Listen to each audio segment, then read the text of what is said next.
Wine looks sophisticated. Elegant bottles, centuries of tradition, stories about monks, vineyards, and heart health. You've been told red wine protects your heart, relaxes your mind, and represents culture rather than excess. For health-conscious drinkers, wine feels like the responsible choice. For budget shoppers, grocery store wine feels safe, regulated, and familiar. But the truth hiding inside many bottles is far less romantic. Behind premium labels and historic names, modern wine has become an industrial product. Many mass-market wines contain heavy metals like arsenic, pesticide residues from industrial farming, undisclosed sugars, and artificial colorants designed to manipulate taste and appearance. These are not rare exceptions. They are built into the system. Wine is regulated differently than water, additives don't have to be listed, processing aids can remain hidden. Legal loopholes allow companies to sell beverages that look like wine, but behave more like chemically engineered alcohol. Today, we are exposing 7 wine brands sold worldwide that repeatedly show up in testing, lawsuits, and investigations. These are brands people trust, serve at dinner, and drink weekly without suspicion. We'll start at number 7 and work down to the worst offender. At the end, you'll understand why price, prestige, and tradition no longer guarantee safety, and why what's in your glass matters more than the story on the label. Number 7. Barefoot wine. Barefoot wine is everywhere. Bright labels, friendly branding, entire grocery aisles filled with bottles priced between $5 and $8. It markets itself as casual, carefree wine. Nothing fancy, nothing risky. That accessibility is exactly how it became one of America's best-selling wine brands. Barefoot is produced at massive industrial scale, millions of cases each year. At that volume, grapes are sourced from large industrial vineyards, primarily in California's Central Valley, an area known for long-term pesticide use and soil contamination. Quality is secondary to yield. In 2015, independent laboratory testing connected Barefoot to arsenic levels exceeding what the EPA allows in drinking water. The lawsuit was dismissed on technical grounds, not because arsenic wasn't present, but because wine isn't regulated like water. That distinction matters. Arsenic still accumulates in the body. Barefoot also relies on added sugars to soften harsh flavors from low-quality grapes. These sugars are not disclosed on the label. A single bottle can contain the equivalent of multiple teaspoons of sugar. To deepen color and fake richness, industrial grape concentrate known as mega purple is often used. That dark red hue doesn't come from careful winemaking. It comes from manipulation. Heavy sulfite use preserves Barefoot during long shipping and storage, increasing the risk of headaches and sensitivity reactions. Any potential antioxidant benefit from wine is neutralized by the chemical load. Barefoot is marketed as harmless fun. In reality, it is an industrial beverage optimized for cost, not health. Number 6. Yellowtail. Yellowtail sells a story of relaxed Australian authenticity. The kangaroo logo suggests tradition, sunshine, and easygoing wine culture. But behind that image is one of the world's largest wine producers operating at factory scale. Yellowtail wines are made using grapes from massive industrial vineyards. Testing has detected glyphosate residues, the active ingredient in Roundup, in some samples. Glyphosate has been linked in studies to long-term health risks and does not belong in wine. The winemaking process strips out natural variation through heavy filtering and processing. Acidity is adjusted with tartaric acid. Structure is added using tannin powders. Oak character is simulated with chips instead of barrels. These shortcuts erase terroir and complexity.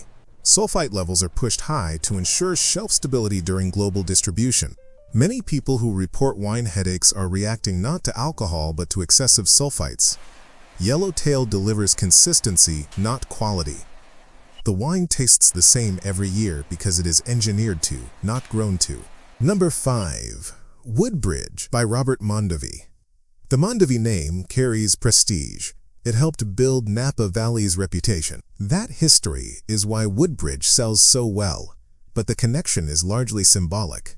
These wines are produced by a multinational corporation using grapes sourced from high-yield industrial farms, not Napa vineyards. Residual sugars are commonly added to make the wine smoother and more appealing to mass consumers, even when labeled dry. Reverse osmosis is used to manipulate alcohol levels, destroying natural structure. What remains is a beverage engineered to resemble wine, not reflect it. The Mondavi legacy represents craftsmanship. Woodbridge represents licensing a name for profit. The label sells history. The bottle delivers compromise. Number 4. Franzia. Boxed wine. Franzia sells volume. Boxes containing the equivalent of several bottles for the price of one restaurant glass. At $2 to $3 per bottle equivalent, quality is mathematically impossible. Franzia was named in arsenic testing investigations, showing some of the highest levels recorded. Grapes are sourced from the cheapest suppliers using intensive chemical farming. Citric acid, coloring agents, and tannin powders simulate wine characteristics. The plastic bladder can leach chemicals into acidic wine over time. The spout introduces oxygen, accelerating degradation, while marketing claims freshness. Franzia is not wine culture. It is alcohol delivery optimized for cost, with chemical consequences absorbed by the consumer. Number 3. Apothic Red. Apothic Red presents itself as mysterious, bold, and sophisticated. Dark Gothic labels, a name that suggests alchemy and craftsmanship. Many people buy it believing they're choosing a rich, complex red wine with depth and character. But Apothic Red is not crafted for wine lovers. It is engineered for people who don't actually like wine. Owned by the same corporate giant that produces Barefoot, Apothic is built on industrial blending. The term red blend sounds artisanal, but in reality, it allows producers to use whatever grapes are cheapest at the time. There is no commitment to varietal integrity, vineyard quality, or regional expression. Consistency is achieved not through farming, but through chemistry. Apothic Red contains extremely high levels of residual sugar. Some bottles exceed 15 grams per bottle, placing it closer to a sweetened alcoholic beverage than traditional wine. That sugar masks harsh tannins, poor fermentation, and low-quality grapes. To deepen color and enhance sweetness, Mega Purple Grape Concentrate is commonly used. The dark, inky appearance is artificial, not a sign of richness. Heavy sulfite use ensures long shelf life and nationwide distribution, but often triggers headaches, flushing, and allergic reactions. Any potential cardiovascular benefit associated with red wine is completely neutralized by sugar-induced inflammation. Apothic doesn't train your palate to appreciate wine.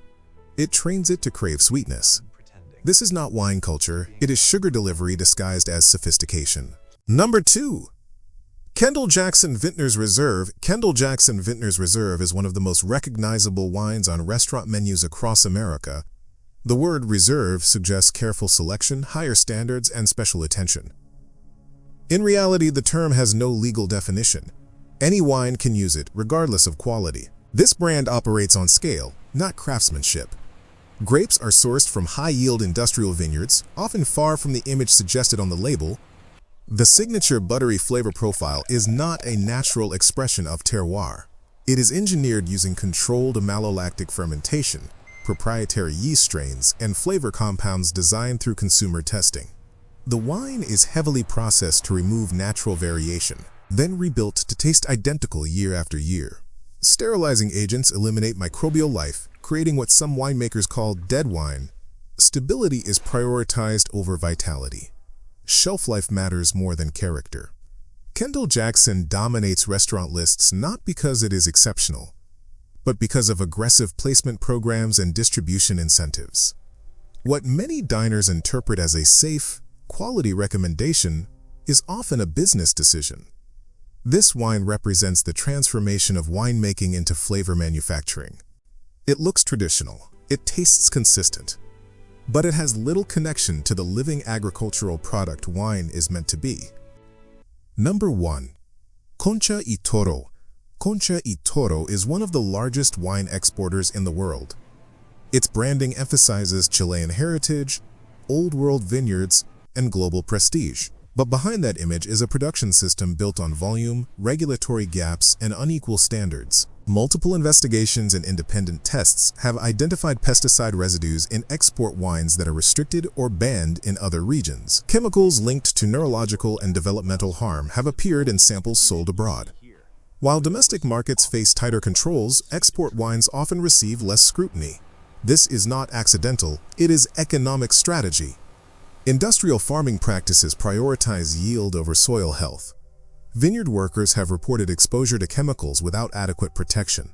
Environmental concerns, including water resource conflicts, continue while production expands. Wine is treated as an export commodity, not a cultural product.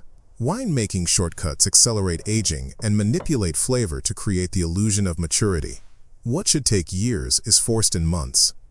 The result is wine that looks finished but lacks balance, depth, and integrity. Concha y Toro represents the most dangerous trend in modern wine, exporting risk while importing profit. This is not just about taste, it is about trust. When the largest producers treat foreign consumers as less protected, the romance of wine collapses completely. Wine has always been sold as more than a drink. It is sold as culture, as heritage, as romance in a glass. We are told it is healthier than other alcohol, safer than cocktails, refined compared to beer. Labels promise tradition, craftsmanship, and generations of expertise. But what this investigation reveals is a different reality. One where marketing replaces honesty and profit replaces purity. Most mass-market wines today are no longer agricultural products. They are industrial beverages. Grapes are treated as raw inputs, stripped of identity, corrected with additives, sweetened to satisfy focus groups, and chemically stabilized to survive global shipping and long shelf lives. Heavy metals, pesticide residues, excessive sulfites, hidden sugars, and artificial colorants are not accidents. They are the tools of large-scale cost-cutting. The real danger is not just what is in the bottle, it is what is never disclosed. Wine labels are not required to tell you most of what is added, removed, filtered, or manipulated. You are asked to trust tradition while drinking something that would be unrecognizable to winemakers even a century ago.